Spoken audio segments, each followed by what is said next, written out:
Good morning everybody. আজকে তোমাদের কাছে এক নতুন বিষয় নিয়ে সামনে আসছি। আমরা এখনো সকলেই আছি লকডাউন পিরিয়ডে, তোমরা সেটা সকলেই জানো, অভিজ্ঞতা সঞ্চয় করছো। এক নতুন অভিজ্ঞতা, নতুন বিরল অভিজ্ঞতা। হয়তো আমাদের পূর্বপুরুষরা যাদেরকে আমরা স্মরণে রেখেছি তারা দেখেইনি এই লকডাউন কি। বাড়িতে আছো, অনেকে বিমর্ষ হয়ে পড়েছ, পড়াশোনা ঠিকঠাক মন লাগছে না, বাইরে বেরোতে পারছো না, স্কুলে যেতে পারছো না, কলেজ যেতে পারছো না, স্বাভাবিক কাজ করতে পারছো না। ভাবছো যে কালকে করব, আজকের কাজ কালকে হয়ে যাবে। এই চিন্তা ভাবনার নিরিখে নিয়েই আজকের তোমাদের সামনে আমি চলে এসেছি। ভেবেছিলে যে তোমাদের স্কুলে যেরকম স্বাভাবিক জীবনযাপন করো সেটাতে অভ্যস্ত হয়ে গেছিলে। এখন নতুন করে নতুন জীবন, নতুন ব্যবস্থা, নতুন সূচি, সব কিছু নতুন, নতুন পরিকল্পনা। এই অবস্থায় আমাদের কি করা উচিত? বিশেষ করে তোমরা যারা ছাত্র, তারা ভাবছো যে আমরা কিভাবে আমাদের সামনের দিনগুলোকে দেখব। একটা কথা সবসময় মনে রাখবে, আর তোমরা এটা করবেও তাই। আদারওয়াইজ সামনের জীবন কিন্তু তোমাদের সামনে খুব চ্যালেঞ্জিং হয়ে উঠবে। চ্যালেঞ্জ নিতে শেখো। নতুন অবস্থায় নতুন করে চ্যালেঞ্জ কী করে নিতে হয় সেটা অভিজ্ঞতার মধ্যে দিয়ে, অন্যের সাহচর্যে তোমরা সেটা শিখে যাবে ধীরে ধীরে। এই লকডাউন পিরিয়ডে যে সুযোগ তোমরা পেয়েছো, সে সুযোগ কিন্তু কেউ পায়নি। এই পজিটিভ চিন্তাধারা তোমরা কিন্তু নেওয়ার চেষ্টা করো। যে যেখানে দুর্বল আছো, যে বিষয়ে দুর্বল আছো, যা করে উঠতে পারো না এতদিন, ভেবেছিলে কাল করব, আজ নয় কাল, সেই ঘাটতিগুলো কিন্তু তোমরা পূরণ করতে পারো। এটা কিন্তু মনে রাখবে তোমরা। এই ঘাটতি পূরণ করার সুবর্ণ সুযোগ তোমাদের কাছে। সেই সুযোগ কেন হাতছাড়া করছো তোমরা?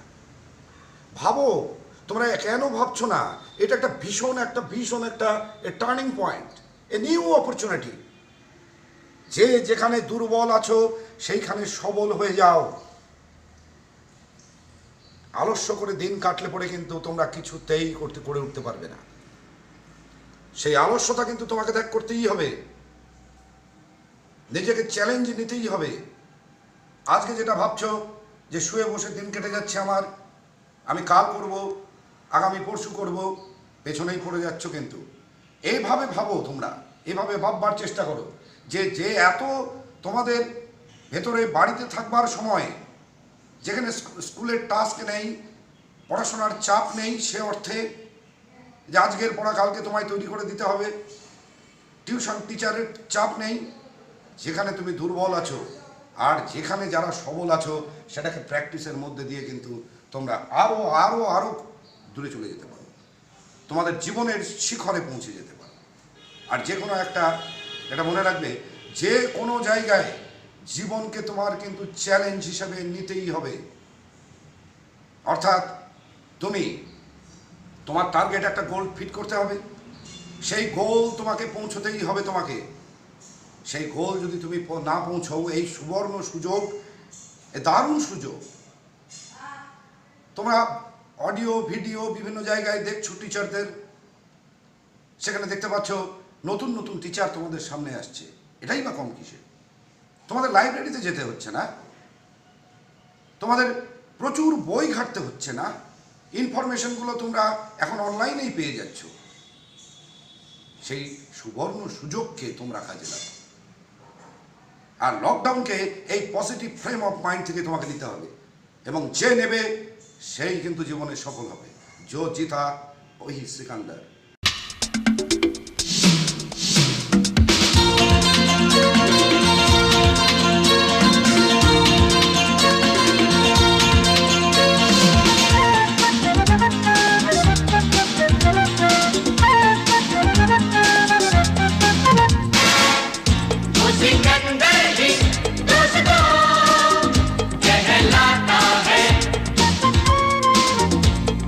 बाजी को जीतना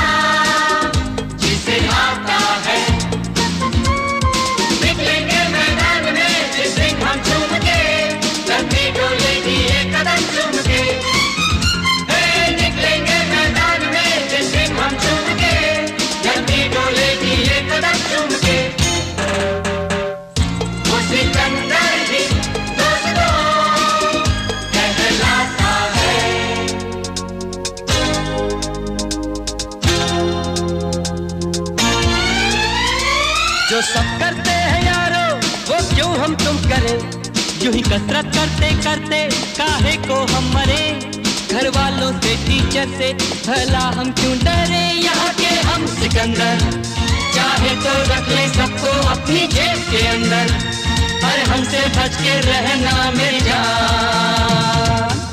नहीं समझे हैं वो हमें तो क्या जाता है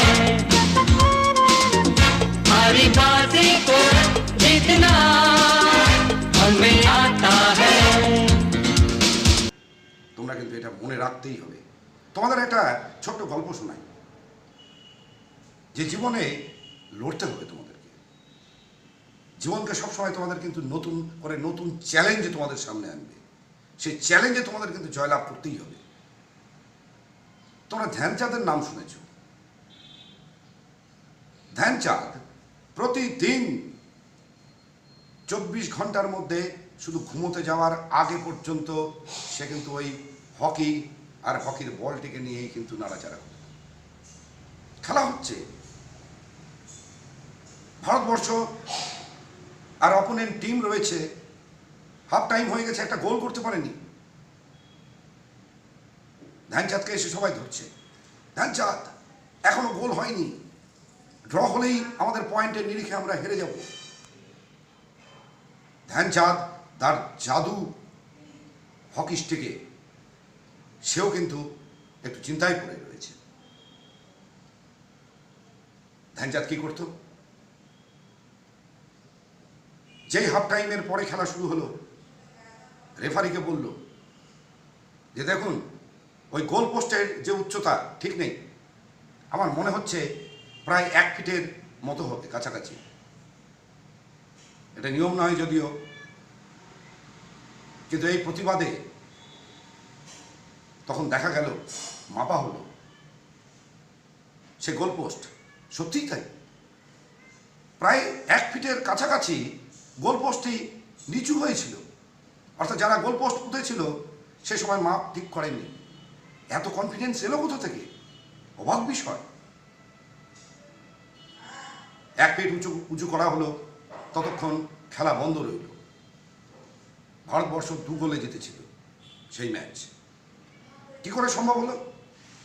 ধ্যানচাঁদ তার জীবনীতে দেখা গেছে রেল লাইনের উপর দিয়ে সে হকি স্টিক নিয়ে বলটিকে সামনে নিয়ে এগিয়ে যেত ড্রিবল করতে করতে, এবং বল কিন্তু তার লাইন থেকে কখনোই পড়ে যেত না।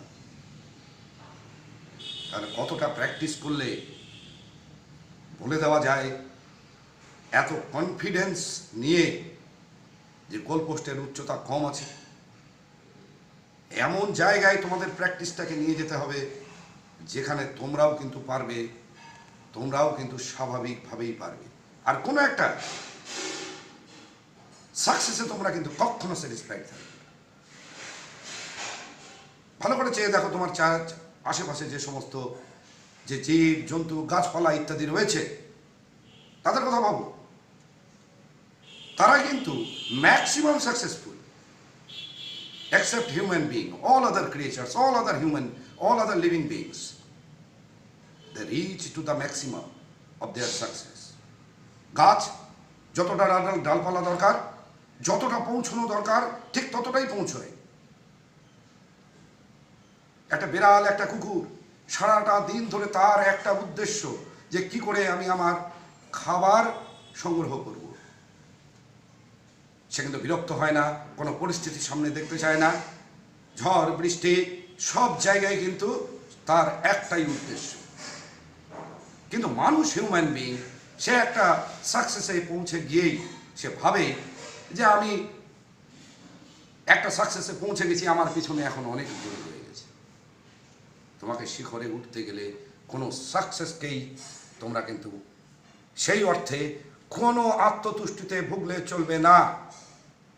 টার্গেট ফিট করো, গোল ফিট করো, আর বাড়িতে এই লকডাউনে একটা মহল তৈরি করো, একটা পরিবেশ তৈরি করো। যারা গার্জিয়ানস আছেন তাদেরকেও আমি বলবো একটা পরিবেশ তৈরি করুন। পরিবেশ তৈরি করা ছাড়া কোনো ভালো কাজ হতে পারে না। সেখানেই পজিটিভ, সেখানেই আমরা পজিটিভ। সেই পজিটিভ একটা পরিবেশ তৈরি করুক, তোমরাও তৈরি করো। সেই পজিটিভ পরিবেশ থেকে তুমি কিন্তু এমন স্পিড দেবে, রকেটের গতিতে সামনের দিকে এগোতে থাকবে। গোটা পৃথিবী তখন তোমার কিন্তু পায়ের তলায় থাকবে। এটাই রিয়ালিটি, এটাই বাস্তব। চেঞ্জ আসবে, পরিবর্তন আসবে, লকডাউনের মতো সমস্যা আসবে, মহামারী আসবে, অতি দুর্যোগ আসবে, জীবনে সংঘর্ষ করতে হবে, লড়াই দিতে হবে তোমাকে।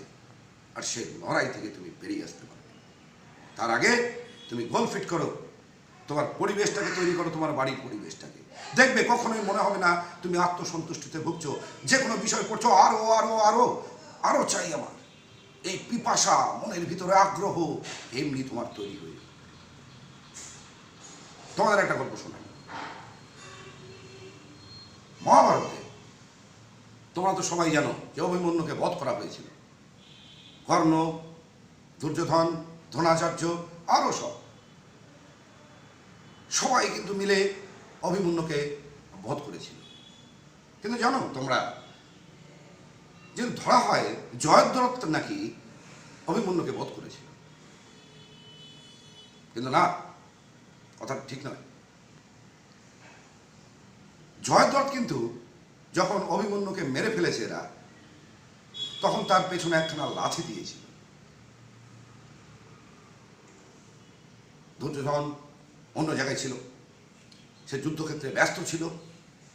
ভীম, যুধিষ্ঠির এরা কিন্তু অভিমন্যুকে বাঁচাতেই পারেনি। ধৃতরাষ্ট্র আর দ্রোণাচার্য সে এমন পরিধি রচনা করেছিল, এমন বেল্ট তৈরি করেছিল, অশ্ব, হাতি, পদাতিক সৈনিক, রথ ইত্যাদি দিয়ে যারা কিছুতেই না ঢুকতে পারে কেউ। এরা ঢুকতেই পারেনি, অভিমন্যুকে বাঁচাবে কি করে? দিনের শেষে যখন শ্রীকৃষ্ণ এবং অর্জুন খবরটা জানতে পারলো, সেই জায়গায় এলো যেখানে অভিমন্যুকে হত্যা করা হয়েছে। অভিমন্যুকে জানতে পারলো যে কারা কারা মেরেছে, কিন্তু এটাও ছাড়তে জানলো যে জয়দ্রথ শেষ তাকে একটা লাথি মেরেছিল মৃত অবস্থায়। অর্জুন তখন ভাবল শ্রীকৃষ্ণের সাথে যে আমি ধনুর্বিদ, আমি ধনুর্ধারী, আমি একজন যোদ্ধা, আমার ছেলেও যোদ্ধা ছিল, সে মরতেই পারে, সে মারা যেতেই পারে, বীরের সম্মান অর্জন করবে, সে যদি মারাও যায়। কিন্তু জয়দ্রথ মৃত অবস্থায় তাকে লাথি মেরে গেল। সঙ্গে সঙ্গে একটি টার্গেট ফিট করলো, সে তার একটি গোল ফিট করলো। সে গোলটি যে আগামীকাল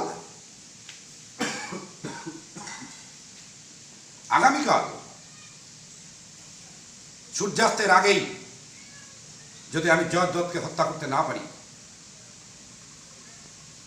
তাহলে কিন্তু আমার নিজের গায়ে আমি আগুন দিয়ে মৃত্যুবরণ করব। এত বড় প্রতিজ্ঞা করে বসল। শ্রীকৃষ্ণ ভাবলো এ কি করলো? পঞ্চপাণ্ডব ভাবলো, 4 জন পাণ্ডব, তারা ভাবলো এ কি করলো, এ কি করে সম্ভব? এইদিকে কিন্তু কৌরবেরা উল্লসিত হতো, ভয়ও পাচ্ছে মনে যে আগামীকাল সূর্যাস্তের আগে অর্জুন যদি মারতে না পারে জয়দ্রথকে, তাহলে কিন্তু অর্জুনই মারা যাবে। সেনাপতি শেষ, মূল যে খেলোয়াড় তেন্ডুলকার যে ম্যাচ জেতাবে, বিরাট কোহলি যে ম্যাচ জেতাবে, সেই আত্মবরণ করবে, হিট উইকেট হয়ে যাবে। একবার যদি জয়দ্রথকে গোপনে ডেরায় রাখা যায়, আবার অন্যদিকেও ভাববো যে কি, হ্যাঁ, যদি জয়দ্রথকে সামনে দিয়ে দেই তাহলে চেষ্টাও করতে পারে, কিন্তু সিদ্ধান্ত হলো যে না, তাকে ডেরায় ঢুকিয়ে দেওয়া হবে।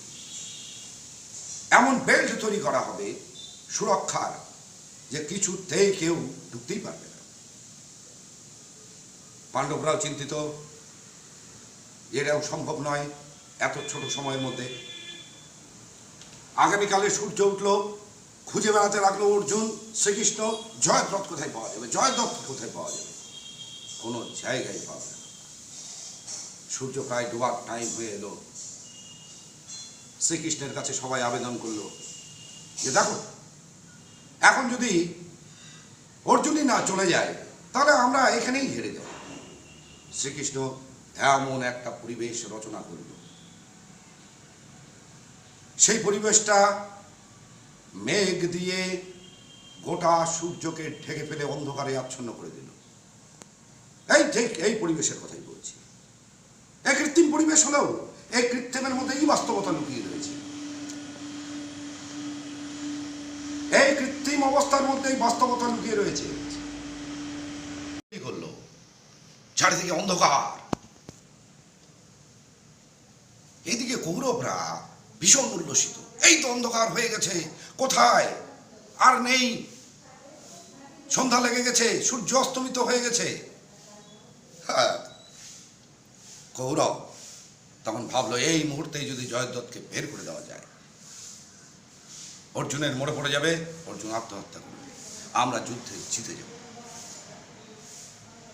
জয়দ্রথকে বের করে দিল সুরক্ষা ব্যবস্থার বলয় থেকে। সামনে এলো, শ্রীকৃষ্ণ বলল, এই দেখো এখনো সূর্য অস্তমিত হয়নি, মেঘ সরিয়ে গেল, মেঘ দূরে চলে গেল। লকডাউনের মেঘও কিন্তু তোমাদের সামনে থাকবে না। এই লকডাউনের কিন্তু পরিবেশটা তোমাকে আগে রচনা করতে হবে, তোমার লক্ষ্যে পৌঁছতে হবে। লক্ষ্যে পৌঁছে গেল অর্জুন, জয়দ্রথের মুন্ডুচ্ছেদ করে দিল। যে জয়দ্রথকে মারা প্রায় অসম্ভব ছিল, সেই জয়দ্রথ কিন্তু সেই যুদ্ধক্ষেত্রেই মৃত্যু তার হলো। শ্রীকৃষ্ণ পরিবেশ রচনা করেছিল। তোমরাও বাড়িতে যদি এই পজিটিভ পরিবেশ রচনা করতে পারো, তাহলেও কিন্তু তোমরা লক্ষ্যে ঠিক পৌঁছে যাবে। আমি তোমাদের অ্যাসিওরেন্স দিচ্ছি। শুধু change of your attitude, change your attitude.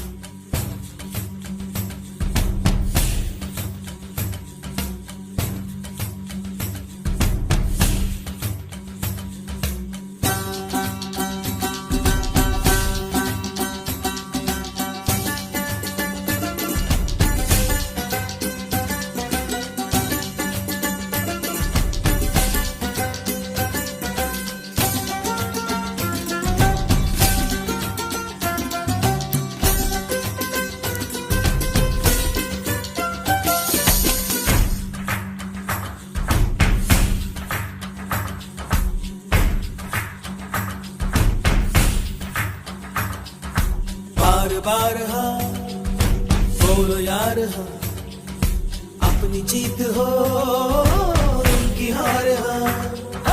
बार बार हाँ बोलो यार हाँ, अपनी जीत हो उनकी हार हाँ। कोई हमसे जीत न पावे, चले चलो चले चलो, मिट जावे जो टकरावे, चले चलो भले घोर अंधेरा छावे, चले चलो चले चलो, कोई राह में ना थम जावे, चले चलो। टूट गई जब उंगली मुट्ठी, पांचों मिली तो बन गई मुट्ठी, एका बढ़ता ही जावे, चले चलो चले चलो, कोई कितना भी बहकावे, चले चलो कोई हमसे जीत न पावे, चले चलो चले चलो, मिट जावे जो टकरावे, चले चलो। তোমার অ্যাটিটিউড যদি তুমি চেঞ্জ করতে পারো, তোমাকে কেউ আটকাতে পারবে না। আর সময়ের সঠিক ব্যবহার তোমাকে করতে হবে। চেঞ্জ অফ ইউর অ্যাটিটিউড কিরকম? তোমাকে রামায়ণ থেকে একটা বলবো।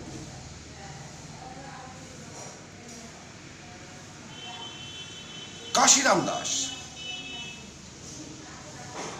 বিহারের এক জায়গায় রামায়ণ পাঠ করছেন। প্রচুর তার ভক্ত, প্রচুর। সামনে এসে বসছে সন্ধ্যাবেলায়, দারুণ সুর। হনুমান একদিন এসে ওইখানেই ছদ্মবেশে সে রামায়ণ শুনতে লাগলো। বাহ, দারুণ তো, এই ভদ্রলোক তো চোখে দেখেনি রামের সেই যুদ্ধ, কি করে লিখলেন? অদ্ভুত। দ্বিতীয় দিন আবার এলো, তৃতীয় দিন এলো ছদ্মবেশে। এইবার কাশিরাম দাস সে বলল যে অশোক কানন শ্রীলঙ্কায় রাবণের যেখানে সীতাকে বন্দি করে রাখা হয়েছিল, সে অশোক কাননে সাদা সাদা ফুল ফুটেছে। হনুমান এসে উপস্থিত হয়েছে সীতা মাইয়ার কাছে, তার দুঃখের কাহিনী সে শুনছে। তার মেসেজ সে রামকে পাঠাবে হনুমানের মধ্য দিয়ে। হনুমান সেই সময় শুনবার পরে এই কৃত্তিবাসের রামায়ণ, আরে এতক্ষণ তো সব ঠিক ছিল, হট করে অশোক কাননে সাদা ফুল কোথায় চলে এলো?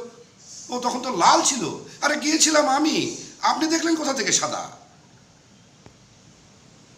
ছুটে গেল কৃত্তিবাসকে নিয়ে, চলো রামচন্দ্রের কাছে। তখন ওটা লাল ফুল ছিল, তুমি ভুল লিখেছো, ওটা ঠিক করে দাও, বাদ বাকি সব ঠিক আছে। গেল রামচন্দ্রের কাছে। রামচন্দ্র বললেন হনুমানকে, না না হনুমান, ও লাল ফুল দেখেছে না সাদা ফুল দেখেছে এটা বড় কথা নয়, তুমি ওটা সাদা ফুলই ছিল। হ্যাঁ, আপনি তো জাননি, আপনি দেখলেন কি করে? ওখান থেকে চলে গেল সীতার কাছে, বলো আচ্ছা মা তুমি বলো, তোমার কাছে আমি যখন গিয়েছিলাম শ্রীলঙ্কায়, অশোক কাননে তুমি আবদ্ধ ছিলে, তখন কি অশোক কাননে লাল ফুল ফুটেছিল না সাদা? উনি বলছেন সাদা ফুল ফুটেছিল। আর আমি তো নিজে চোখে দেখেছি, তুমিও ছিলে ওখানে, ফুলটা তো লাল ছিল। সীতা বলল, দেখো তখন তোমার মনের ভিতরে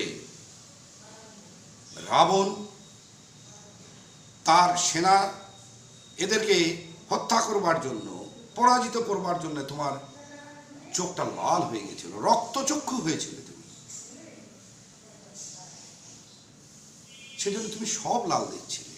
আদতে না, ওটা সাদা ছিল। তুমি কিভাবে দেখছো জিনিসটিকে, আমি এই পয়েন্টটিকে আঘাত করতে চাইছি। তুমি কিভাবে দেখছো, লাল না সাদা? তুমি লকডাউনটাকে কিভাবে দেখছো? যদি অলসতা হয়, যদি স্পৃহা না জাগে, তাহলে কিন্তু সাদা বা লাল কোনো পরিবর্তন আনবে না। তোমার দেখার অ্যাটিটিউড,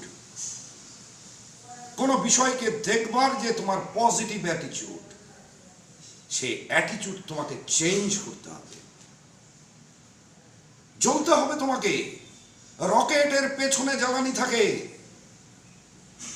সে জ্বালানি যখন জ্বলতে থাকে তখন কিন্তু সে শিখরে পৌঁছায়। তোমাকে জ্বলতে হবে। আর তুমি যদি ভাবো যে না আমি উড়োজাহাজ, আমার ভিতরে ক্ষমতা আছে উড়বার, আমি জাহাজ, আমি ঝড় ঝঞ্ঝার মধ্যে দিয়ে, জলের মধ্যে দিয়ে দেশ দেশান্তর মহাদেশ পার করে দিতে পারি, ট্যালেন্ট তোমার মতো আছে, তুমিও পারো। কিন্তু সব জাহাজ যদি এয়ারপোর্টে থাকে আর সব জাহাজ যদি নোংরে ভিড়ে থাকে, যাত্রী নিয়ে যাবে কে, উড়বে কে? জাহাজকে উঠতে দেখতেই ভালো লাগে, উড়োজাহাজকে। আর জাহাজকে সমুদ্রের ঝড় ঝঞ্ঝার মধ্যে দিয়ে জয় করে অন্য প্রান্তে পৌঁছে যায়। তোমাকেও এই ঝড় ঝঞ্ঝার মধ্যে দিয়ে কিন্তু সামনে এগোতে হবে। তোমাকে পজিটিভ থাকতে হবে, তবেই কিন্তু তোমার যুদ্ধ তুমি জয় করতে পারবে। তোমাকে দেখতে হবে যে পজিটিভ অ্যাটিটিউড নিয়ে এটাকে তোমার লকডাউন পিরিয়ড এ টার্নিং পয়েন্ট। তুমি যা কিছু শেখনি, কম শিখেছো, ফাঁকি দিয়েছো জীবনে, সবগুলো তুমি কিন্তু এই সময়ের মধ্যে দিয়ে পূরণ করে নিতে পারবে। লকডাউন আরো কতদিন চলবে, নতুন করে আবার আসতে পারে। সংক্রমণের বার্তা বাড়তে থাকলেই আবার লকডাউন পুনরায় হবে। চীনে দেখা গেছে দ্বিতীয়বার লকডাউন। সেই জন্যে সামনে কি আসছে, সময় সুযোগ অনেক বেশি তোমরা পাচ্ছ। হয়তোবা এভাবেই ভাবতে হবে তোমাকে, এই সুযোগ আর কেউ পায়নি, তোমাদের পূর্বপুরুষরা কেউ পায়নি। সে চেঞ্জ অফ মাইন্ড, পজিটিভ তোমাকে থাকতে হবে, তোমাকে অ্যাটিটিউড চেঞ্জ করতে হবে। ভাবতে হবে এই লকডাউন পিরিয়ড আমার কাছে জীবনে একটা ভীষণ অপরচুনিটি। পাল্টে যাও, ভীষণভাবে পাল্টে যাও। যেই লকডাউন শেষ হয়ে যাবে আবার লোক ছুটবে চারিদিকে, ব্যস্ততার সময় আসবে। তুমি যদি এই লকডাউন পিরিয়ডটাকে কাজে না লাগাতে পারো তুমি কিন্তু পিছিয়ে পড়বে।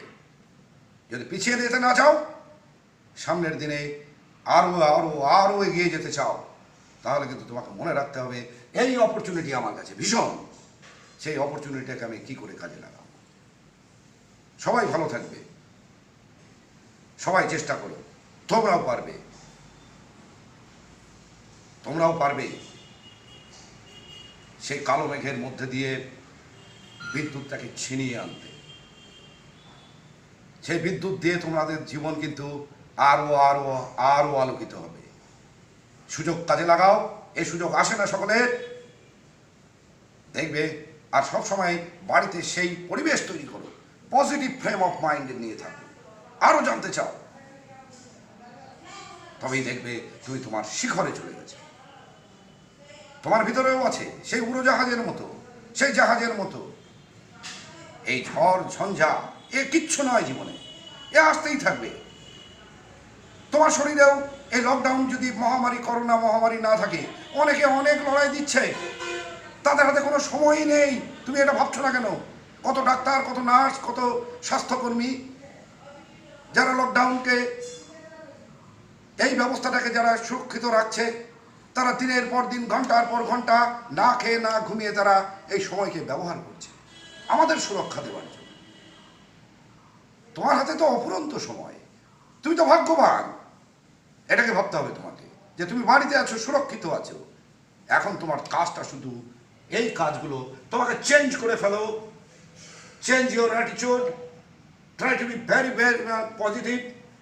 বাড়ির পরিবেশটাকে চেঞ্জ করে ফেলো, নিজেকে চেঞ্জ করে ফেলো।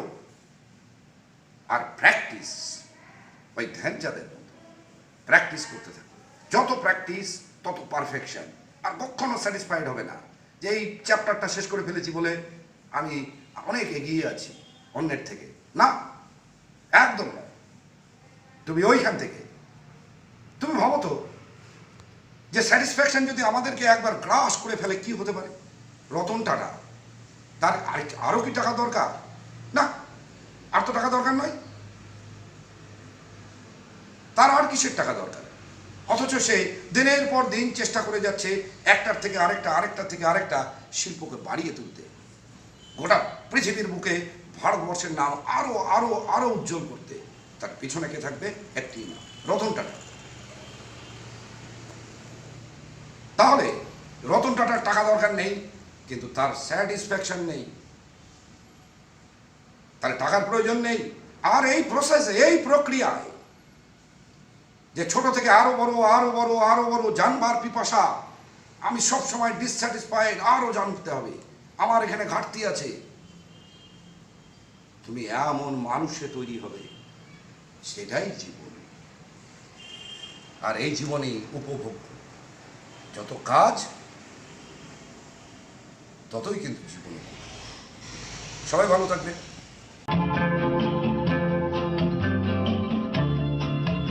रुक जाना नहीं तू कहीं हार के,